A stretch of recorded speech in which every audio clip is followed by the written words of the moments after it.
जय माता दी, सभी को राधे राधे। हिंदी साहित्य सरल इतिहास आधुनिक काल देख रहे हैं।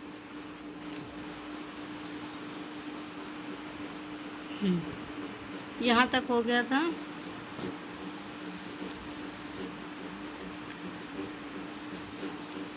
बालकृष्ण शर्मा, नवीन दिनकर, नारेंद्र शर्मा, रामेश्वर शुक्लांचल, गोपाल सिंह नेपाली में भी यह मस्ती पाई जाती है, किंतु इनमें से अधिकांश प्रगतिशील भावनाओं के कवि हैं। छायावादी काव्यधारा के समांतर राष्ट्रीय भावना की ऐसी भी काव्यधारा चल रही थी जिसमें कल्पना की उतनी उड़ान और लाक्षणिक प्रतीकात्मकता नहीं थी, किंतु राष्ट्रीय भावना की सहज अभिव्यक्ति थी। ऐसे कवियों में नवीन दिनकर,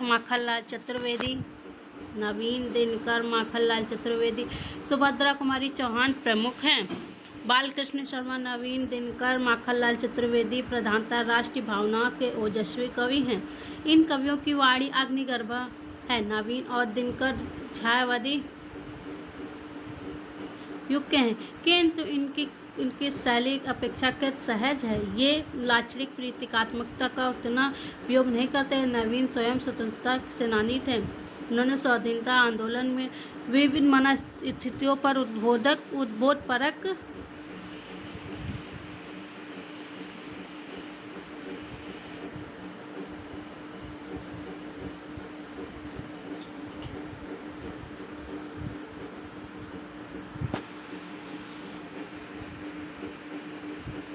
थोड़ा बड़ा कर देना। हाँ, उद्बोध पर मार्मिक कविता लिखी। आज खड़ग की धार कुंठिता और कभी कुछ ऐसी तान सुनाओ उनकी प्रसिद्ध कविता है। स्वतंत्र भारत में उनका प्रबंध काव्य उर्मिला छपा। ठीक है। दिनकर, रामधारी सिंह दिनकर, 1908। रामधारी सिंह दिनकर ओजस्वी कवि, राष्ट्रीय कवि, भावना के कवि के रूप में विख्यात हैं। रेणुका हुंकार आज उनके प्रसिद्ध काव्य संग्रह हैं। हिमालय पर लिखी गई उनकी कविता अत्यंत प्रसिद्ध हुई। स्वतंत्र भारत में भी वे काव्य रचना में रत रहे हैं। दिनकर में साम्राज्यवाद और सामंतवाद की अमानवीयता के विरुद्ध घोर असंतोष और क्षोभ की भावना थी। वे अहिंसा को सर्वत्र उचित नहीं मानते। वे एक प्रकार से आदर्श के कवि हैं। स्वतंत्र भारत में अनेक प्रसिद्ध रचनाएं छपी, जिनमें कुरुक्षेत्र, परशुराम की प्रतीक्षा, उर्वशी प्रसिद्ध है। कुरुक्षेत्र में युद्ध पर विचार किया गया है।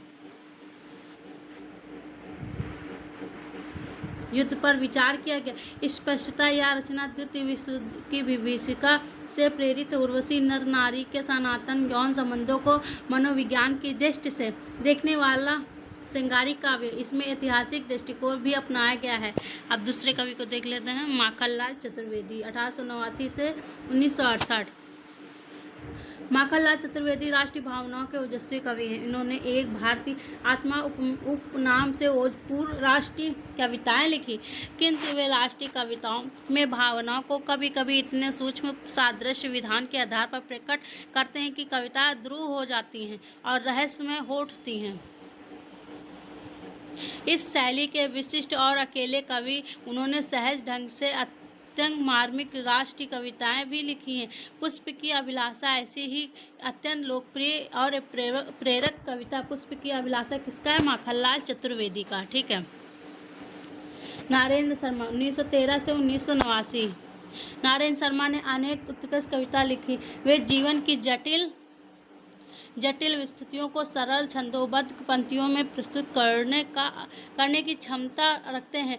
प्रकट चित्रण में वे पंत के अनुगामी हैं। कौन? नारेंद्र शर्मा स्वाधीनता आंदोलन के सिलसिले में जेल गए। बाद में समाजवादी विचारधारा, प्रगतिशील काव्यधारा से घनिष्ठ रूप से जुड़ गए। पंत के साथ उन्होंने रूपाम पत्रिका का संपादन भी किया और मार्मिक कविताएं भी लिखी। एक मिनट।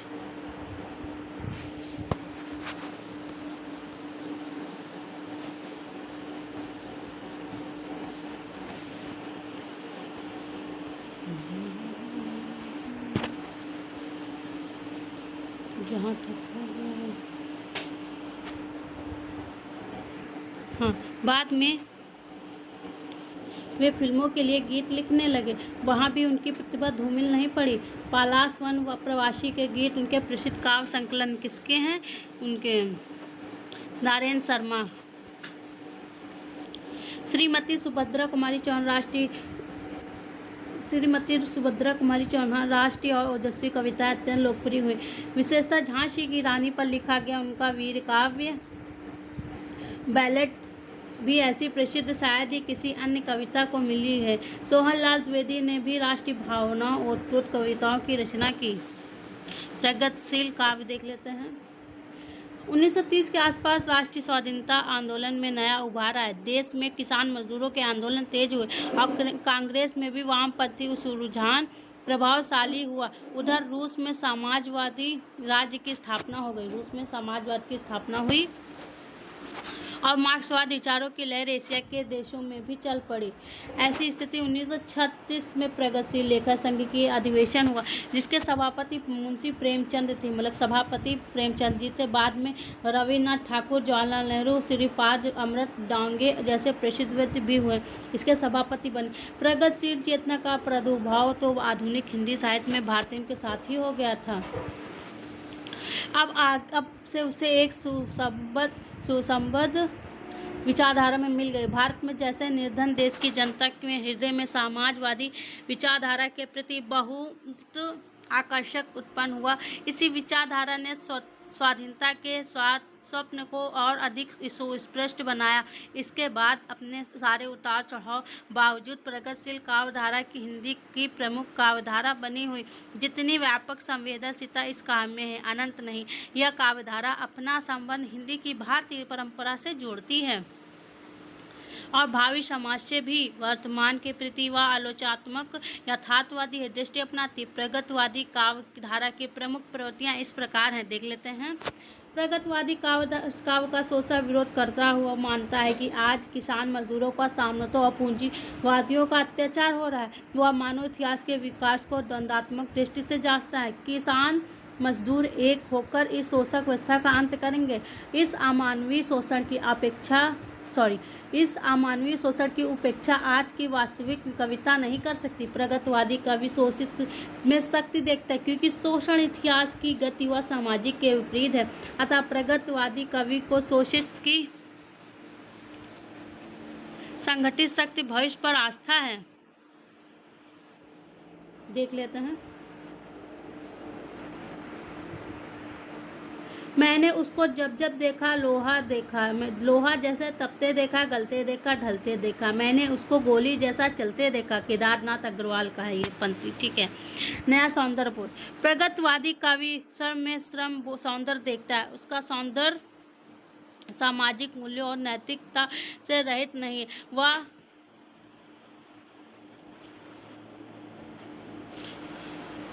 वह अलंकृत या असहज में नहीं, सहज सामान्य जीवन स्थितियों में सौंदर्य देखता है। खेत में काम करती हुई किसान नारी का यह चित्र इसी तरह है। बीच बीच में सहसा उठकर खड़ी हुई वह युवती सुंदर लगा रही थी। पानी झुककर सीधी करे कमर व पल भर।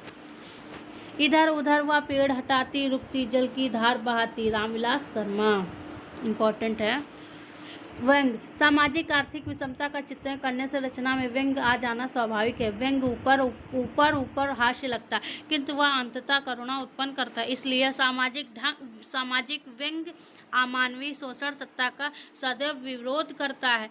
प्रगतिशील कवियों में व्यंग तो सबके यहाँ मिल जाता है, किंतु नागार्जुन इस क्षेत्र में सबसे आगे हैं। एक देहाती मास्टर दुखनन उसके शिष्यों मदरसे की यह तस्वीर नागार्जुन ने इस प्रकार खींची है। घुन खाए सहतीरों पर की 12 खड़ी विधाता बाचे। भट्टी भी भीत है, छत है चूती, आले पर बिस्तुरियाँ नाचे। लगा कर बेबस बच्चों पर मिनट मिनट पे 5 तमाचे। इसी तरह से दुखनन मास्टर गढ़ता है आदम से साँचे। ये नागार्जुन की है, ठीक है। कौन सी है? मास्टर दुखरन उनके शिष्यों और मदरसों की तस्वीर, ठीक। प्रकृति मानो समाज की भली भांति प्रकृति के क्षेत्र में प्रगतिवादी कवि सहज स्थितियों में सौंदर्य देखता है। उसका सौंदर्य बोध चयनवादी नहीं हो सकता। प्रगतवादी कवियों ने प्रकृति और ग्राम जीवन के अनुपम चित्र खींचे हैं, जिनमें रूप रस गंध वर्ण के विभव। नागार्जुन का बादल को घिरते देखा है, बहुत अच्छा है। केदारनाथ अग्रवाल का बसंती हवा, त्रिलोचन का धूप में जग रूप सुंदर, उत्कृष्ट कविताएं हैं। प्रगतवादी कवियों ने प्रेम को सामाजिक पारिवारिक रूप से देखा है। वर्ग विभक्त समाज में प्रेम सहज नहीं हो पाता। प्रेम वर्ग भेद वर्ण भेद को मिटाता है। प्रगतवादी कवि प्रेम की पीड़ा का एकांतिक चित्रण करता है, किंतु वह वास्तविक जीवन संदर्भों में होता है, अतः उसका एकांत भी समाजोन्मुख होता है। जैसे त्रिलोचन का यह अकेलापन देखें। आज मैं अकेला हूँ, अकेले रहा नहीं जाता। आज मैं अकेला हूँ, अकेला रहा नहीं जाता। जीवन मिला है या रतन मिला है, या फूल में मिला है या धूल में मिला है, या मोल तोल इसका अकेले कहाँ, एक मिनट, मोल तोल इसका अकेले में कहाँ नहीं जाता। आज मैं अकेला हूँ। ठीक है, ये त्रिलोचन का कथन है। ठीक है, समाजवादी देशों का समर्थन भी प्रगतवादी कविता करती है। प्रगतवादी कविता ने स्वाधीन भारत की स्थितियों में भी विकास किया, इसकी धारा अवरुद्ध नहीं हुई। नागार्जुन, केदारनाथ अग्रवाल, त्रिलोचन, शिवमंगल सिंह, सुमन शील, भारत भूषण अग्रवाल, गजानन माधव मुक्तिबोध 1970-64 इस धारा के प्रमुख कवि हैं। 1943 में आगे द्वारा संपादित तार सप्तक प्रकाशित हुआ। 43 पूछ सकते हैं, तार सप्तक कब प्रकाशित हुआ, तो 1943। 7 कवि थे, मुक्तिबोध, रामविलास शर्मा, नैमिचंद, गिरजा कुमार माथुर, भारत भूषण अग्रवाल, प्रभाकर माचवे, सच्चिदानंद, हीरानंद वात्सल्य आगे। इनमें से अधिकांश प्रगतिवादी थे। उस समय आगे भी समाजवादी विचारधारा से अपने को जोड़ते थे। यद्यपि इसमें द्वितीय विश्व युद्ध से उत्पन्न संदेहवाद, वैज्ञानिक उपलब्धियों से ज्ञात विराट के सम्मुख मनुष्य की नगण्यता आदि का भी बोध कम से कम आगे की कविताओं में मिलने लगता है। इन कवियों को संपादक के ने राहों के अन्वेषी कहा गया है। कुल मिलाकर ताप शतक प्रगतवादी चेतना की कविताओं का संकलन है। निबंध हम पहले देख चुके हैं कि पंडित रामचंद्र शुक्ल ने निबंध पंडित रामचंद्र शुक्ल निबंध पर पंडित महावीर प्रसाद द्विवेदी द्वारा संपादित सरस्वती में छपने लगे थे। उनके निबंध में प्रस्तुत सूत्रों की उपमा पत्ते की नसों से दी जाती थी, जो परस्पर गुत्थी होती थी। शुक्ल जी अधिकांश प्रसिद्ध निबंध मनोविकार पर हैं। ठीक है, उन्होंने भारतीय प्रेम घर, फ्रेडरिक पिकॉन्ट पर भी लिखा है,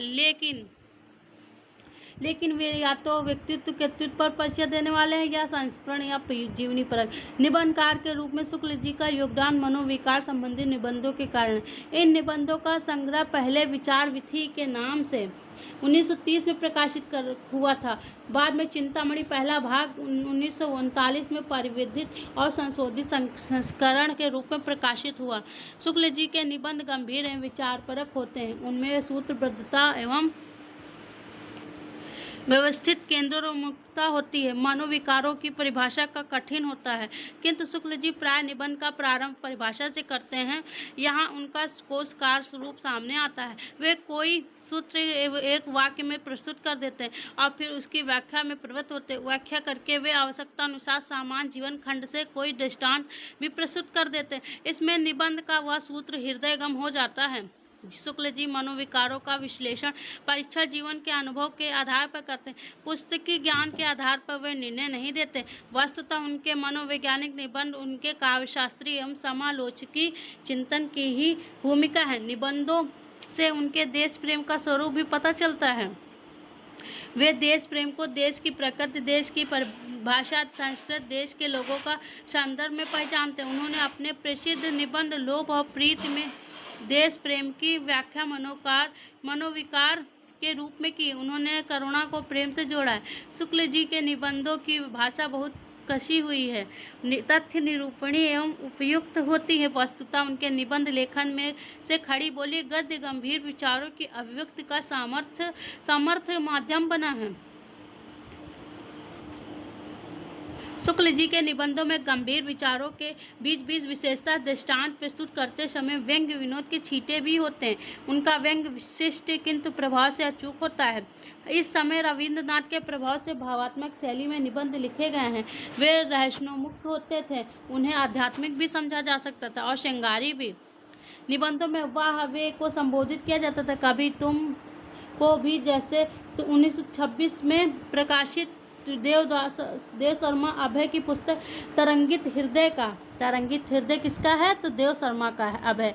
ठीक है, यह वाक्य देखिए, हे आनंद घन, तुम यदि ऊपर से सहस्त्रों शीतल धाराओं में मूसलाधार इस पर बरसो, तभी इस अग्निकुंड के बुझने की कुछ संभावना है। ठीक है, राय कृष्णदास की साधना, छायापथ, वियोगी हरि की भावना आदि इस शैली की भाव में गद्य रचना है। इन्हें गद्य गीत भी कहा गया है। अतीत में रमने की प्रवृत्ति महाराज कुमार रघुवीर सिंह के इतिहास परक निबंधों में मिलती है। उनके निबंधों का संग्रह शेष स्मृतियाँ के नाम से प्रकाशित हुआ। शेष स्मृतियाँ किसकी है? तो रघुवीर सिंह की है। छायावादी कवियों में प्रसाद के निबंध, काव्य कला और अन्य निबंध में, और निराला के निबंध, प्रबंध, प्रतिमा, चाबुक आदि संग्रहित हैं। प्रसाद के निबंधों में गंभीर अध्ययन के साथ साथ विचारों की गहराई दिखलाई पड़ती है। प्रसाद ने इन निबंधों में हिंदी साहित्य की अन्य प्रवृत्तियों का मौलिक विचार प्रस्तुत किया। इनका आलोचनात्मक महत्व अधिक है। निराला के निबंधों में सामाजिक साहित्यिक सरोकार के साथ व्यंग्य का भी छोप मिलता है। महादेव वर्मा के साहित्यिक निबंध, महादेव वर्मा विवेचनात्मक गद्य भी संकलित है, जिनमें उन्होंने छायावाद, यथार्थवाद आदि पर विचार किया है। पंडित हजारी प्रसाद द्विवेदी के निबंधों का पहला संकलन विचार और वितर्क 1945 में प्रकाशित हुआ। अशोक के फूल 1948 में। द्विवेदी जी निबंधों की रचना स्वतंत्रता तो भारत में भी करते रहे, किंतु लिखना उन्होंने इसी दौर में प्रारंभ किया। द्विवेदी जी के जैसे निबंध हिंदी में पहले नहीं लिखे गए थे। उन्होंने निबंध विधा को अपने लेखन सृजनात्मक साहित्य की कोट में परिगणनीय बना दिया। उनके निबंध मूलतः भारत के सांस्कृतिक इतिहास की पुनर्रचना करते हैं। अशोक के फूल उनका प्रतिनिधिक निबंध कहा जाता था। वे पहले इस फूल को संदर्भ बताते हैं, फिर उसका इतिहास, उस इतिहास के बहाने मध्यकाल का सांस्कृतिक इतिहास, तत्कालीन जीवन, फिर सामंती वैभव का खोखलापन, उसकी अमानवीयता, अंत में अशोक के फूल की वर्तमान उपेक्षा। इस सब में वे इतिहास की दुर्दांत और निर्मम धारा का प्रभाव पाठकों के दिल पर छोड़ जाते हैं। यह प्रभाव रचनात्मक कृतियों पर भी वैसा ही पड़ता है जैसा होता है। द्विवेदी जी बहुत बड़ी शक्ति है। पंडित को पीछे रखकर सहज हो पाने की क्षमता। वे बड़ी से बड़ी बात को सरल सहज शैली में कहकर पाठक को विश्वास अर्जित कर सकते हैं। उनकी शैली अनौपचारिक होती है, उसमें पांडित्य और लोक जीवन की सहज प्रभाव दोनों हैं। जैनेन्द्र कुमार, सियाराम शरण गुप्त, राहुल जी, पद्मलाल, मुन्नालाल बख्शी जी,